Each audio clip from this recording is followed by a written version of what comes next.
On parle des plans de sauvegarde de l'emploi qui s'accumulent post-Covid.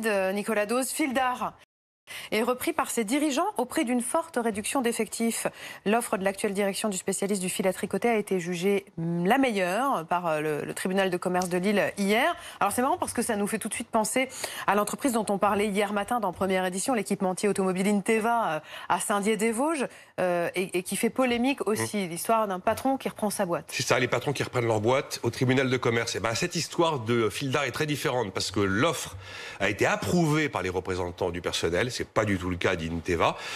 Ensuite, il y a un PSE, il y a un plan d'accompagnement et de reclassement, notamment interne, dans d'autres activités qui a été prévu pour cette histoire-là, même s'il y a beaucoup, c'est vrai, de pertes d'emploi et des fermetures de magasins. Et puis, la troisième raison, c'est que c'est d'abord une histoire qui n'est pas du tout liée au Covid, qui est très ancienne. Ça fait 4 ans que Fil d'art est dans le rouge. C'est pas le projet comme ça qui est sorti du chapeau. Mais franchement, c'est bizarre ce principe qui permet à des patrons de racheter leur propre entreprise en faillite. C'est bizarre. Alors, en fait, c'est pas bizarre, mais avant le Covid, il y avait des garde-fous. Et là, on a fait une ordonnance le 20 mai dernier qui permet effectivement à n'importe quel patron d'aller au tribunal de commerce où son entreprise est en faillite, de la racheter lui-même, mais évidemment, comme elle est au tribunal de commerce, avec une bonne partie des dettes en moins, et quelquefois, eh bien, des salariés en moins aussi. Avant, c'est vrai qu'il fallait une réquisition spéciale pour se retrouver dans le cas du patron qui rachète sa propre entreprise, et l'ordonnance du 20 mai, elle s'achève fin décembre prochain. Bon, le problème, c'est que du coup, on peut soupçonner le patron d'avoir organisé la chute de sa boîte pour la racheter à bon compte derrière. On a des cas d'effet d'aubaine comme ça qui sont confirmés aujourd'hui? Alors, il faut être très prudent. Dès que vous avez le cas d'une boîte qui est en faillite, chaque cas est différent. Il faut quand même connaître chaque cas intimement dans sa complexité avant d'arriver. Ah ouais, c'est le patron qui plante sa boîte et qui la reprend à bon compte au tribunal. C'est trop simple, voilà. Alors, il y a des cas border.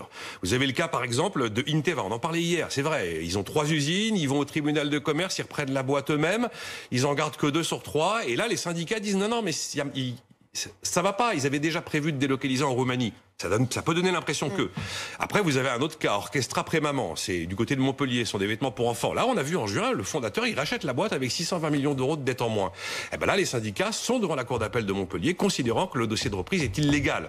Donc la justice tranchera. Est-ce qu'il y a des abus éventuels et les moyens de sanctionner ces abus? Alors, à Bercy, on est quand même très ennuyé avec le sujet. On n'en parle pas trop du côté de Bruno Le Maire et d'Agnès Pannier-Runacher. Il faut surtout pas dire, il y a eu 3, 4, 5 cas déviants, donc on bloque tout pour tout le monde. Parce que cette ordonnance, elle peut sauver des entreprises qui sont juste à genoux à cause de Covid, mais qui ont été bien gérées. Après, il faut faire confiance au professionnalisme des tribunaux de commerce pour dénicher des abus, dénicher des duperies. Ça marche pas à tous les coups.